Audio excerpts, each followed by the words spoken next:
Hello everybody, this is Professor Iris Miano coming at you with a section 6.3 lecture video.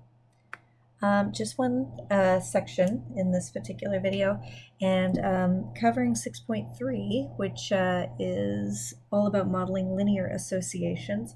This is the last section in Unit 4, so this concludes all of the material that you'll need for your Exam 4 study efforts, which include sections 7.1 to 7.4, 6.1 to 6.3, and also section 9.1. Okay, so covering linear associations, we have a couple of things that need to be defined. What is a model? A model is a mathematical description of an authentic situation. We say the description models the situation, and then so that's generally how we want to think about models. But if the model is linear, then it'll be a non-vertical line that describes the association between two quantities as an authentic situation. This authentic situation describer comes at you again and again in these definitions, which is interesting to me. And then there's a little line here that I want us to fill out. So I want us to think about this in terms of linear equations as far as like what the model is. It'll come at us in the form of y equals mx plus b, or our old friend here.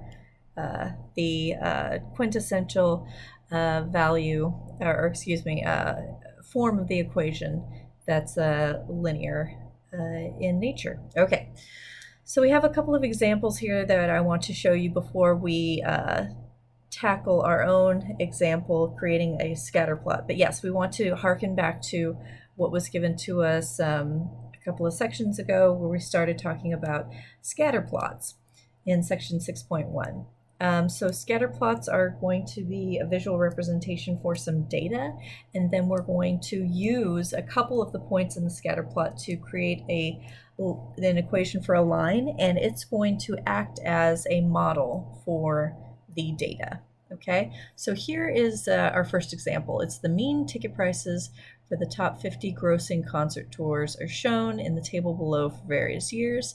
Let P be the mean ticket price in dollars and T be years since 1995.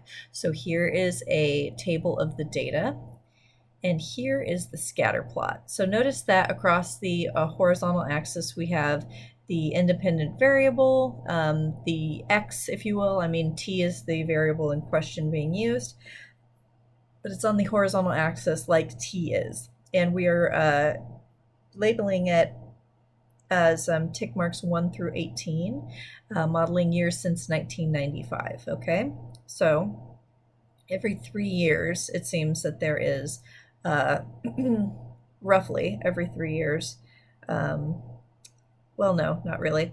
Here's every 3 years, and then there's, what is that, 4 years between these two dates right here, and then another 3 years here in between all of the data points. And then there's outputs of ranging from 33 all the way up to 85, right? So notice that the vertical axis starts, the first tick mark starts at 30, okay? And we do that, it's called truncating the axis, in order to have the data scatter plot presented with as little empty space as possible. Okay, it's an aesthetic choice that's being made here, and we're definitely going to follow this example when we make our own scatter plot in an example that's coming up right away.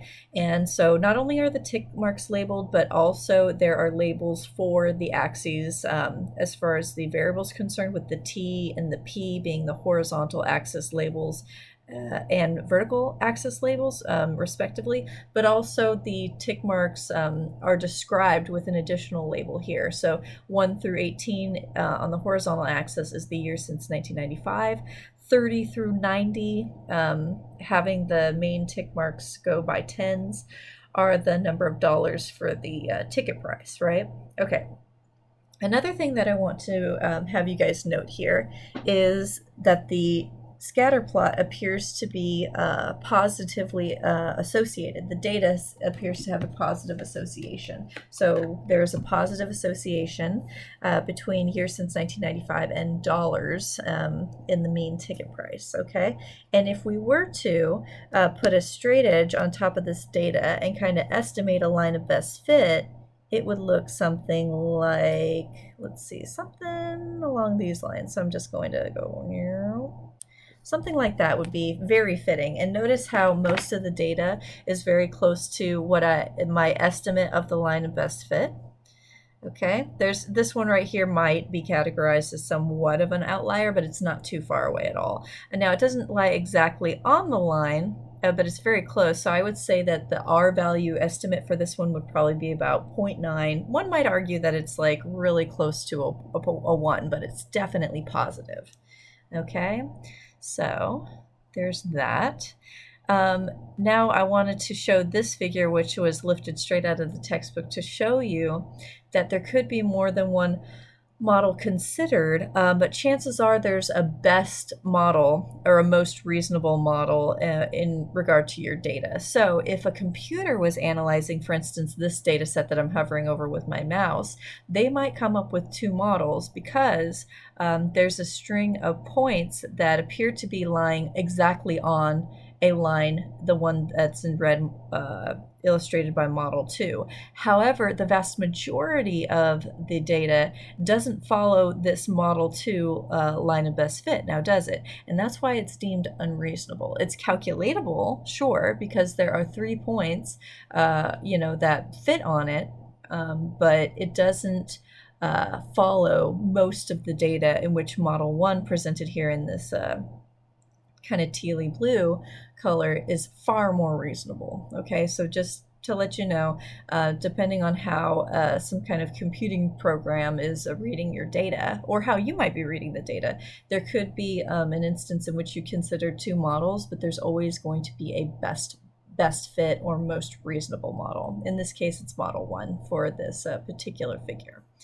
Okay. So now we're going to dive into our specific example that we're going to play around with here, in which we are given the percentages of Americans who say there should be a ban on the possession of handguns are shown in the table below for various years. Okay, so here are the percentages and here are the corresponding years. Let P be the percentages, so I'm going to put just a P right here. And so that'll be the vertical axis values. And then we're also going to let T be the years since 1990. So here is the year, but then we're going to probably want to organize this with a T column as well. So this is just an option where you can have these years right here be characterized as years since 1990. So 1991 will be 1 year past, right? 1993 will be 3 years past.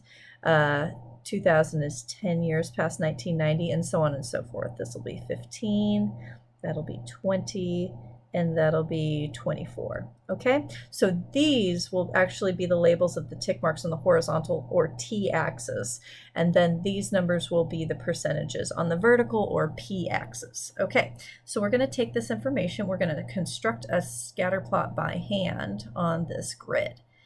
Okay, so I'm going to change my colors up a little bit here. I want to have my axes in black.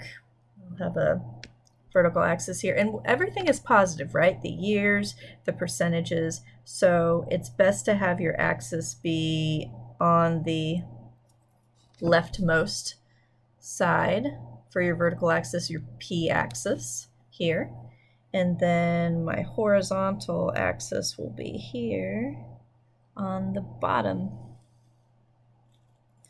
So I'm using a straight edge, but even then sometimes my stylus doesn't really like to make a super straight lines. That's okay.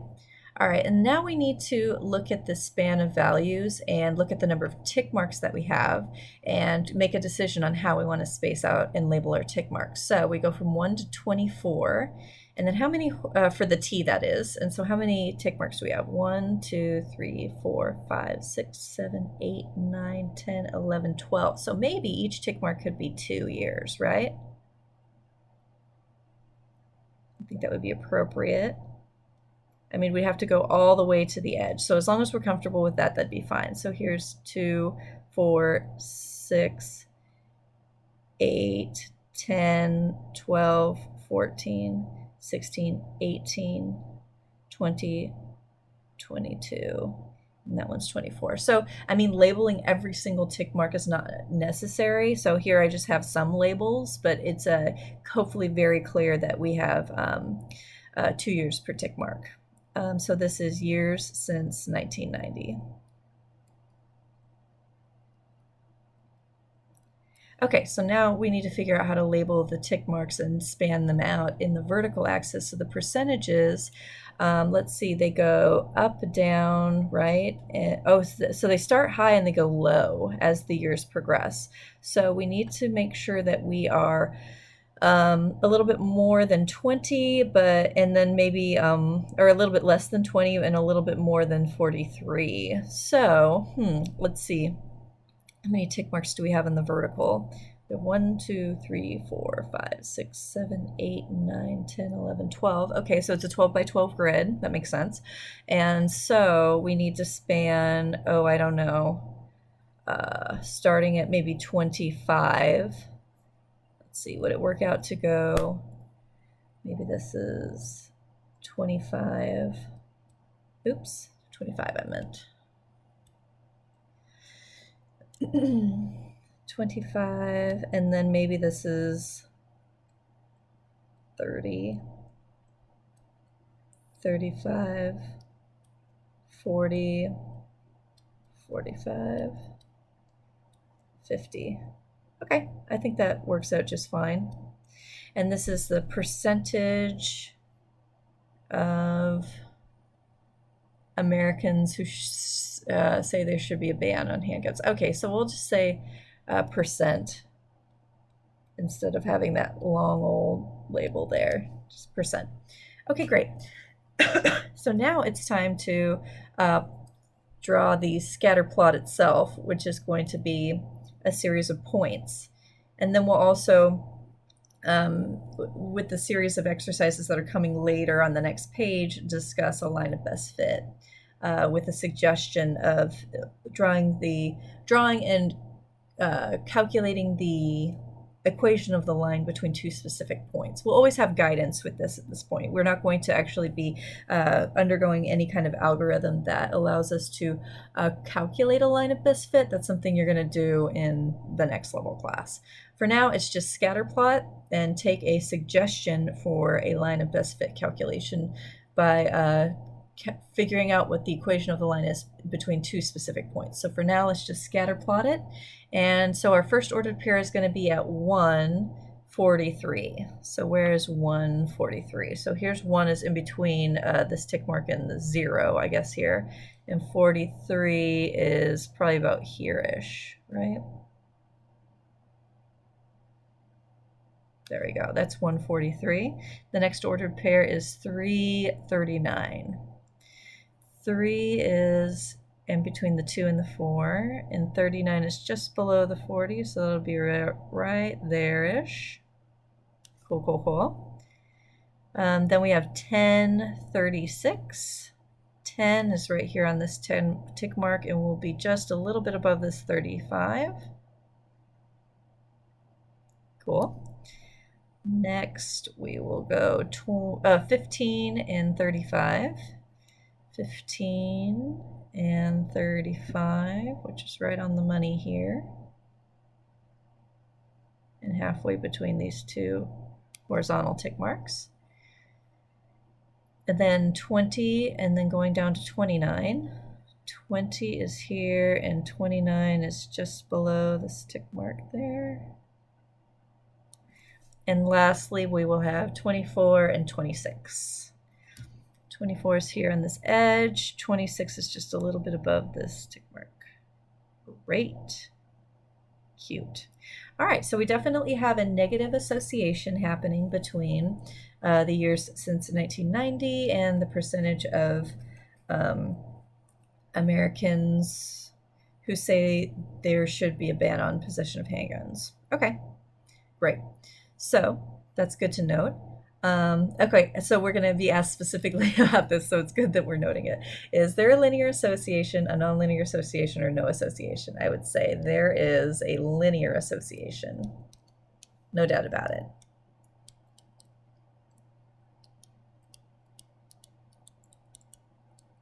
The trend with the ordered pairs is definitely occurring close to a line, and it is negative, right? So there is a negative association, we will say, addressing number 3 prompt.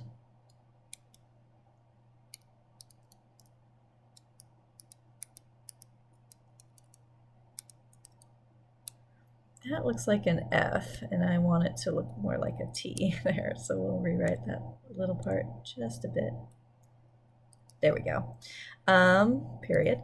Estimate the value of R, the linear correlation coefficient. Okay, let's take another look at this again. Yeah, I would say that it's very close to a line, but there are definitely some points that are not on the line. So I would call that negative 0.9. So an estimate for R here is negative 0.9.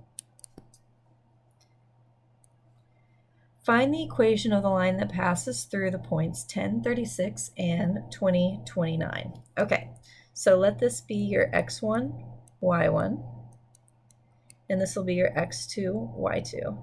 You certainly can assign them the opposite labels if you want to. Just make sure you're consistent with your labeling when you plug it into the slope formula, which I'm going to refresh your memory on in case you've forgotten it. Y2 minus y1 in the numerator over x2 minus x1.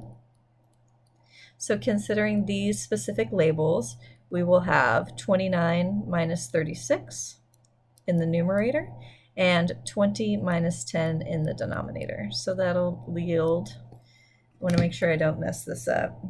So I'm going to actually ask my calculator to do that subtraction in the numerator. What is 29 minus 36? It is negative 7. And then we have a 10 in the denominator. So that's negative 0.7 if you like. Or negative 7/10 if you really want to keep it as a fraction. That's cool. Let's go ahead and plug in either one of these ordered pairs into the slope point slope formula, which is y1 minus y, or excuse me, y minus y1. Whoops, hold on, let me adjust this real quick. Y minus y1 equals m times the quantity x minus x1.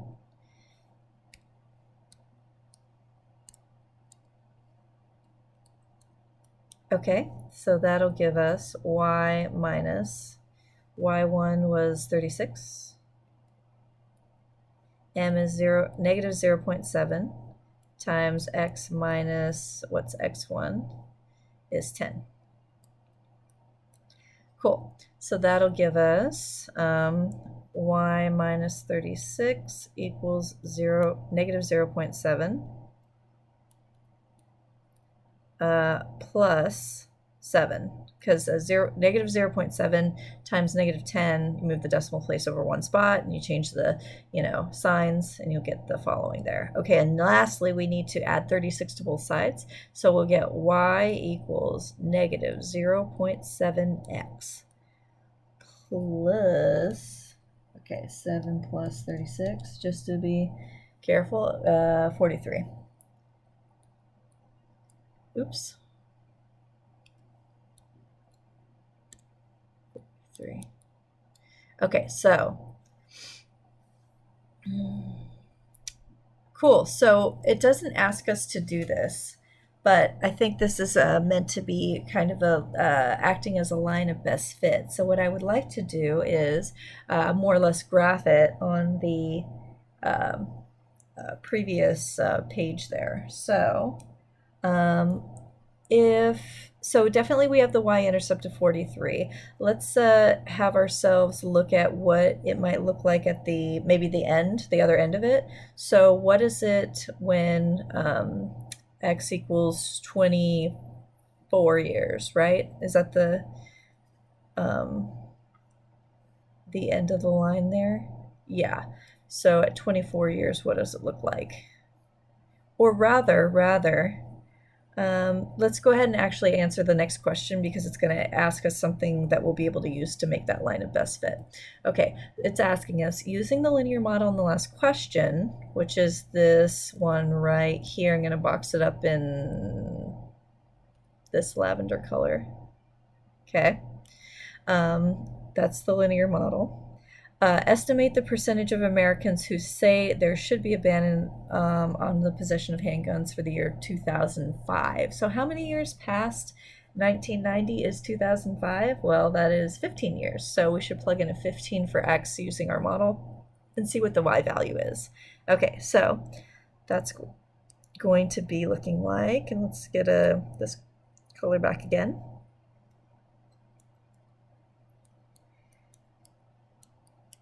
So plug in a 15 for X, and here we go. So again, use your calculator. Don't bother doing all this business by hand. And I get 32.5. 32.5. Okay, so that's going to be the model's estimate. And what was actually happening according to the data in year 15? Sorry, let's go back. At year 15, we had 35%. So the model, or sorry, the data had was 1535. That was the ordered pair. So year 15 past 1990, aka 2005, the data showed that it was 35% of Americans who said there should be a ban on the possession of handguns, but the model said 32.5. So did the model overestimate or underestimate the true value? Well, since it's less, since 32.5, the calculated value is less than 35, the data point, so this is model value versus data. Since the model was less, the model underestimated.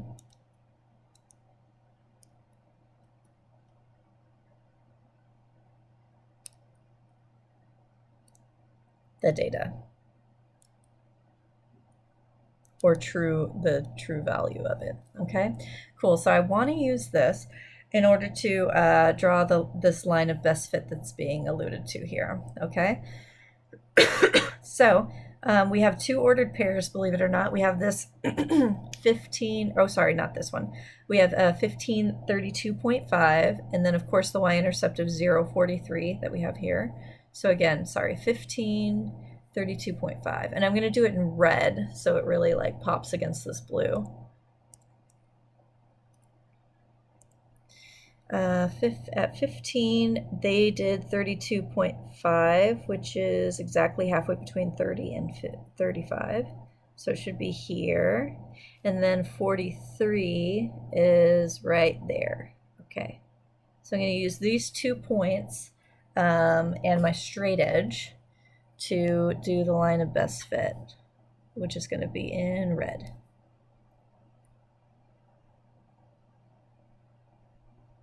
Cool. Yeah, check that out. Yeah, I would definitely say using this line of best fit that we have in red, according to the suggestion of making the linear equation between those 2 points, would be, yeah, that's good to go, I'd say, on that. So, yeah, looking good. I would definitely say, or I definitely reiterate that this is a good R value, okay? Especially looking at it against the proposed line of best fit. Very close to the line, but not exactly on it. Okay, that is all for 6.3, and like I said, this concludes all of the material associated with Unit 4 exam, so you are ready to get studying on that. Thank you so much for your attention, and I'll see you in class soon.